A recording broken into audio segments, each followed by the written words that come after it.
Hello বন্ধুরা, এটা হচ্ছে আমার প্রথম ব্লগ। তো আজ আমি যাব মহাপ্রভু ঠাকুরের প্রসাদ খেতে। তো চলো রেডি হয়ে নিই। এই দেখো ম্যাজিক করে রেডি হয়ে গেলাম। আর দেখো অনেকটা চলে গেছে। তো দেখো আমি আর ভাই শেষে যাচ্ছি, সবাই এগিয়ে গেছে, আকাশে মেঘও করেছে, রাস্তাতে খুব কম লোকজন যাতায়াত করছে। আর আচ্ছা, তোমরা কে কে এই মন্দিরটা চেনো আমাকে একটু কমেন্টে বলো তো। এটা কিন্তু আমাদের এখানে বিখ্যাত মন্দির একটা। দেখো ঠাকুরের প্রসাদ খেতে এসেছি, ঠাকুর না দেখলে হয়। ঠাকুর দেখে প্রণাম করে নিলাম।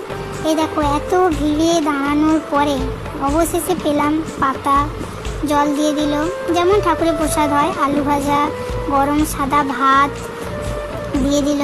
এই দেখো শুক্তো দিয়ে দিল। এরপর ডাল আসছে দেখে আমি আগে থেকে ওইটা সবাই যা করে আর কি, ডাল নিয়ে নিলাম।